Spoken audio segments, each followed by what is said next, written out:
Assalamualaikum warahmatullahi wabarakatuh.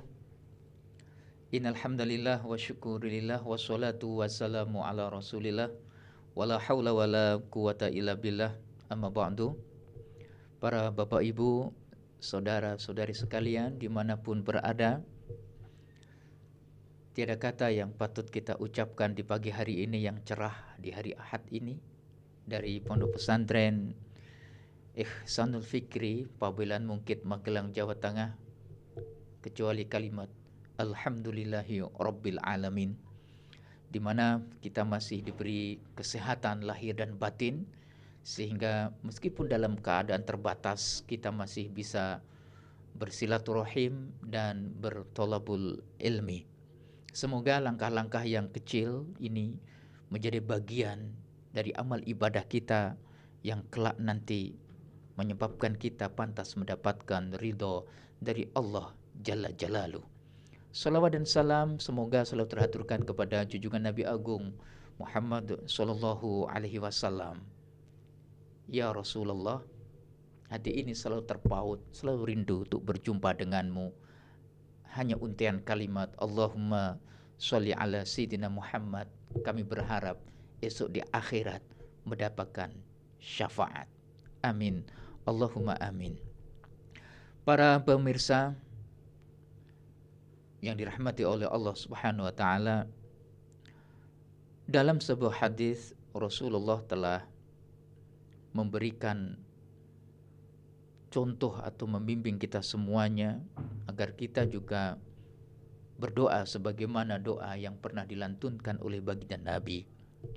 Allahumma inni a'udzubika min ilmin la yanfa' wa qalbin la yakhsha wa amalin la yurfa' wa du'ain la yusma'.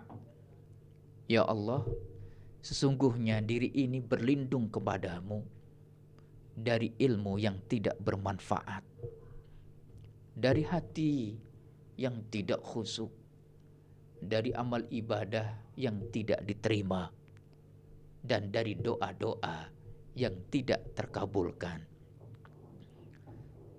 Sebuah doa yang singkat tetapi padat makna. Allahumma inni a'udzubika min ilmin la yanfa' wa qalbin la yakhsha wa amalin la yurfa' wa du'ain la yusma'. Imam Ghazali di dalam kitabnya Bidayatul Hidayah, beliau menjelaskan apa-apa yang menyebabkan atau tanda-tanda ilmu itu bermanfaat. Yang pertama adalah ma yazidu fi khaufika minallahi ta'ala. Tanda ilmu yang bermanfaat adalah ilmu yang menambah ketakwaan kita kepada Allah Jalla Jalaluh. Apa yang kita ketahui justru menambah ketakutan kita kepada Allah jikalau ibadah kita, kebaikan kita ini tidak diterima oleh Allah. Jadi bertambahnya ilmu kita, bertambahnya kedekatan kita kepada Allah, itu adalah ciri indikator yang pertama. Jangan sampai kepandaian kita justru menyebabkan diri kita jauh kepada Allah, bahkan tak jarang dengan titel yang tinggi yang diraih dengan titel profesor, doktor dan lain sebagainya, membuat statement, ungkapan-ungkapan yang menohok hati saudara-saudaranya sendiri, yang melukai perasaan saudara sendiri.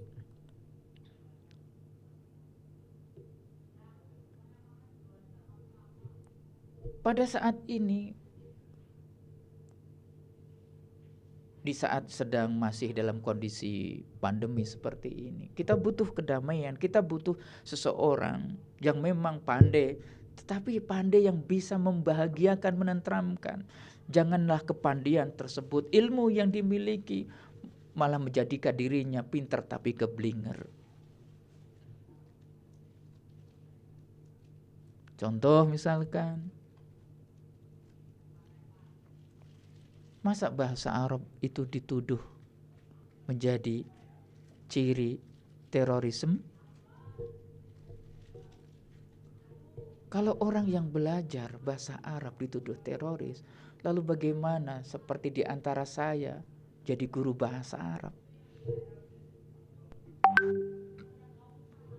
Lalu bagaimana dengan pesantren seluruh Indonesia yang memang tidak bisa dilepaskan dari kitab-kitab kuning dan itu bahasa Arab?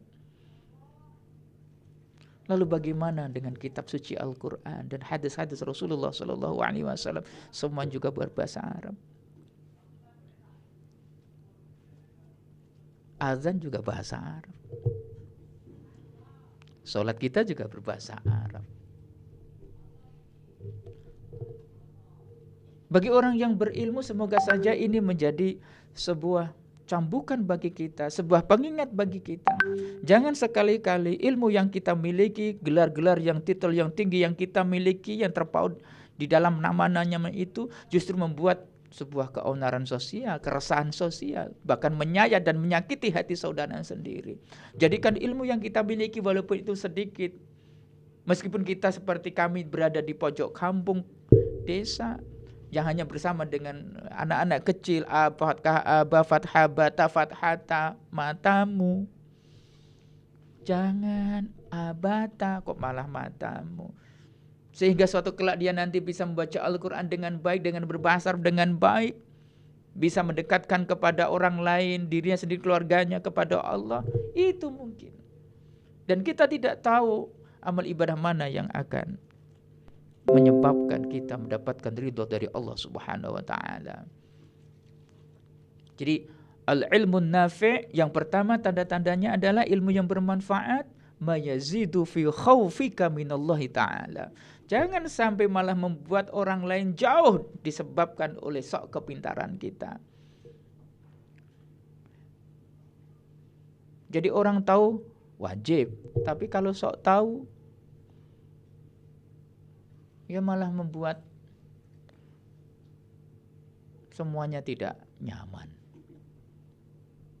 Yang kedua, tanda ilmu yang bermanfaat adalah wa yazidu fi basiratika bi uyubi nafsika. Kita lebih melihat kekurangan diri sendiri daripada kekurangan orang lain. Kita lebih banyak mengevaluasi diri kita daripada melihat kesalahan-kesalahan orang lain. Gajah dipeluk mata nggak kelihatan. Tapi hewan yang kecil tengu di seberang lautan akan kelihatan. Tapi bagi orang yang memiliki ilmu manfaat, ia lebih melihat pada dirinya sendiri.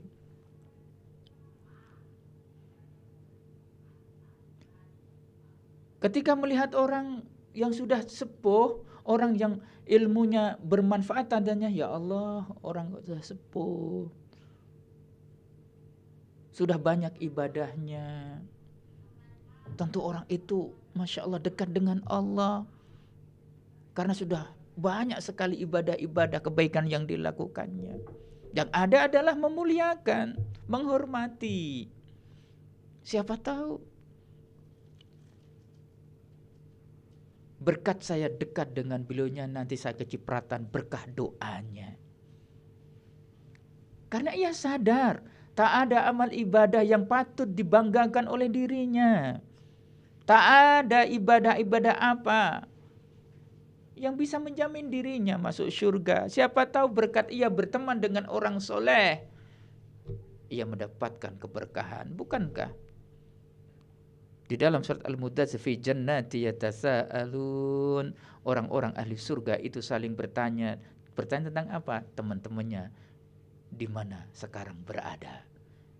Dan ketika kita berjumpa, berteman dengan orang-orang yang baik, ya, membuat kita mendapatkan keberkahan. Ketika berjumpa atau ketemu dengan anak kecil, Masya Allah, anak kecil itu umurnya masih umurnya masih sedikit, tentunya dosa-dosanya sedikit. Enggak seperti saya yang sudah 45 tahun, belum banyak ibadahnya.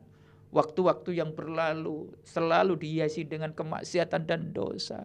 Ya Allah, dengan anak kecil ia sayang, siapa tahu dengan sayangnya anak kecil ini bisa mendoakan dirinya, dan doanya anak kecil ini yang tidak punya dosa dikabulkan oleh Allah Subhanahu wa taala.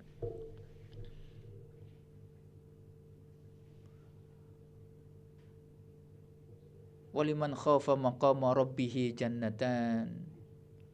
Fabi ayyi ala'i rabbikuma tukadziban. Di dalam surat Ar-Rahman, waliman khafa maqama rabbih jannatan. Karena dia selalu mengintrospeksi dirinya sendiri, selalu mengevaluasi ibadah sendiri, dia takut kepada Allah. Waliman khafa maqama rabbih jannatan. Dan orang-orang yang takut nanti kedudukannya di sisi Allah, kemudian dia mengevaluasi amal ibadahnya ketika di dunia, kemudian melanjutkan dengan bertakarub dan meningkatkan ketaatannya kepada Allah Subhanahu wa taala, jannatan, orang tersebut mendapatkan surganya Allah. Tidak hanya satu surga, jannatan, 2 surga. Fabi ayyi ala'i rabbikuma tukadziban, maka nikmat Tuhan manakah yang kau dustakan? Zawanta afnan. Fabi ayyi ala'i rabbikuma tukadziban. Masya Allah. Nah, tanda yang kedua, ilmu yang bermanfaat adalah menambah kearifan kita, kebijaksanaan hati ini atas aib, kekurangan, salah, kebatilan, dosa-dosa yang ada pada diri kita sendiri. Kita tidak disibukkan dengan kesalahan, dosa, aib orang lain. Tanda yang ketiga adalah wa yazitu fi ma'rifatika bi ibadati rabbika. Akan menambah ma'rifat, pengetahuan kita dengan beribadah kepada Allah.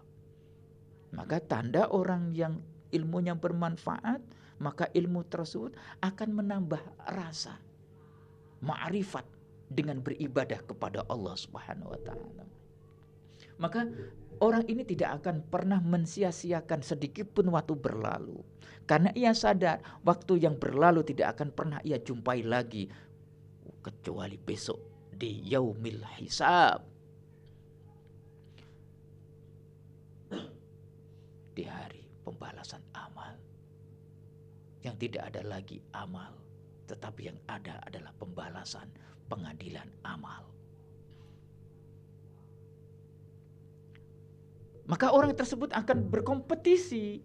Berkompetisinya bukan dengan menumpuk-numpuk harta, banyak-banyak saldo tabungan. Bukan. Tetapi ia berkompetisi. Wasari'u ila maghfirati rabbikum. Ya, wa jannatin arduha samawati wal ardh. Ia berkompetisi untuk meraih maghfirah Allah dan mendapatkan surganya Allah yang luasnya 7 langit dan 7 bumi. Yang kemudian tanda yang selanjutnya, yang keberapa ini? Yang kelima ya. Wa yuqallilu min rughbatika fid dunya. Akan meminimalisir kecintaan kita terhadap dunia. Dunia sementara, akhirat selama-lamanya. Orang kaya mati, orang miskin mati, raja-raja mati, jenengan mati. Semua mati, semuanya mati. Meskipun Pak Muhtadi mati. Jadi kita memang harus kaya, tetapi jangan sampai kita menggunakan segala cara untuk kaya. Tuh. Kita memang harus bertampang bersih rapi, tetapi jangan sampai kerapian ini ditempuh dengan cara yang tidak diridhoi oleh Allah yang Maha Suci.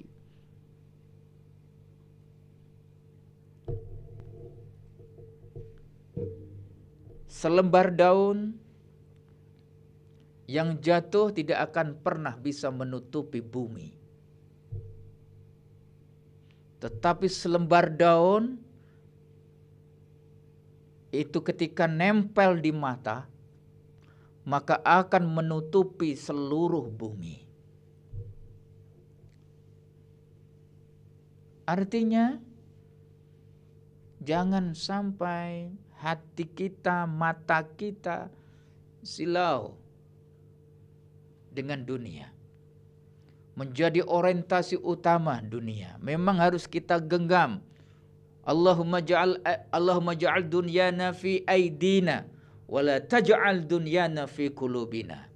Ya Allah, jadikanlah dunia ini dalam genggaman tanganku saja ya Allah. Jangan sampai dunia, kekayaan, kedudukan ini ada di hati ini. Hati ini hanya cukup untukmu Allah yang maha suci. Hati ini hanya untuk cintaku kepadamu ya Rasulullah, wahai kekasihku. Adapun dunia, genggam. Dan nanti kalau sudah mati pasti akan terlepas. Takkan pernah dibawa mati, karena memang tak pernah terjadi orang mati, avansanya, grand livinanya, expandernya ikut dikubur dalam kuburan. Semuanya ditinggal. Wa yuqallilu min raghbatika fid dunya. Memang kita harus memiliki uang banyak, tetapi uang banyak itu tidak mematri hati ini untuk berbagi kepada yang membutuhkan, untuk membangun tempat-tempat ibadah, sekolah-sekolah, madrasah yang untuk mengajari anak-anak kita, anak-anak tetangga kita membaca Al-Qur'anul Karim. Yang kelima, wa yazidu fi raghbatika fil akhirah. Tanda yang kelima adalah menambah kecintaan kita terhadap akhirat. Wal akhiratu khairu wa abqa. Orientasi kita, kehidupan kita, kebahagiaan hakiki kita adalah akhirat sana. Maka ketika kita beraktivitas, ketika melakukan apapun, kita memiliki visi yang jelas, kita memiliki tujuan yang jelas untuk kehidupan kita yang abadi di akhirat. Dipuji, alhamdulillah. Dibenci, alhamdulillah.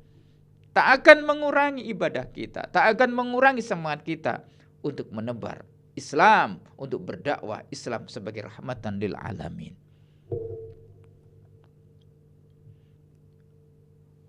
Bapak Ibu yang dirahmati oleh Allah Subhanahu wa taala. Yang terakhir, wa yatli'uka ala ma yakayidi syaitan wa ghururihi. Ilmu yang bermanfaat adalah ilmu yang bisa membebaskan kita dari tipu daya syaitan. Al-malu wal banuna zinatul hayatid dunya wal baqiyatu khairun inda rabbika wa khairun amala. Setan tidak akan pernah membiarkan kita sempurna dalam melakukan kebaikan. Setan tak akan pernah berputus asa. Kita terus istiqomah dalam kebaikan. Dan kita tahu itu. Setan pada saat sekarang ini sudah berputus asa. Berputus asa dari apa? Harapan bahwa dirinya akan disembah di dunia ini. Setan tak akan. Orang muslim ini di Indonesia atau di seluruh dunia tidak akan pernah berpaling kemudian menyembah batu, menyembah tempat-tempat yang angker, tak akan pernah terjadi lagi. Itu zaman dulu. Artinya setan sudah putus asa bila dirinya disembah di bumi ini. Tapi ingat, setan tidak akan pernah membiarkan kita sempurna dalam kebaikan. Dia akan terus menggoda kita dari sesuatu. Apa itu? Hal-hal yang kecil yang kita sepelekan. Maka sesuatu yang kecil yang terkadang kita sepelekan sekali lagi adalah sesuatu yang menjadi rutinitas kita. Apa itu? Sholat. Ilmu yang bermanfaat tandanya adalah kita selalu menjaga sholat kita. Dan kita tidak menyepelekan ibadah kita meskipun itu kecil. Nggak apa-apa, setiap hari 1.000. Satu pekan mungkin ada uang 5.000, masuk ke kotak amal. Kita tidak menyepelekan sesuatu yang kecil. Karena kita tahu setan selalu menggoda kita. Bahkan sampai pada detik-detik kita akan kembali kepada Allah. Tapi ketika kita bersama dengan Allah, dengan zikrullah, dengan Al-Quran, dengan menjaga hati ini terus suci bersamanya, insya Allah la khaufun alaihim walahum yahzanun. Tidak ada ketakutan dan tidak ada kesedihan bagi orang-orang yang selalu bersama dengan Allah. Inna awliya Allahi, sesungguhnya para kekasih Allah, la khaufun alaihim walahum yahzanun. Tidak ada ketakutan, tidak ada kesedihan. Karena apa? Karena surga. Wa ashabul yamini ma ashabul yamin fi sadri makhdud wa talhim mamdud wa zillim mamdud wa ma'im maskub wa fakihatin katsira. Surga yang besok di akhirat selalu menunggu kehadiran kita berkat ilmu yang nafi', ilmu yang bermanfaat. Demikian yang dapat saya sampaikan tentang beberapa tanda ilmu yang bermanfaat sebagaimana yang disampaikan oleh Imam Ghazali dalam kitab Bidayatul Hidayah. Kurang lebihnya al-afu minkum, jika ada yang salah berasal dari kebodohan saya, mohon maaf, dan jikalau ada kebenaran semata-mata dari Allah Subhanahu wa taala. Al-afu minkum, hadanallahu wa iyyakum. Wassalamualaikum warahmatullahi wabarakatuh.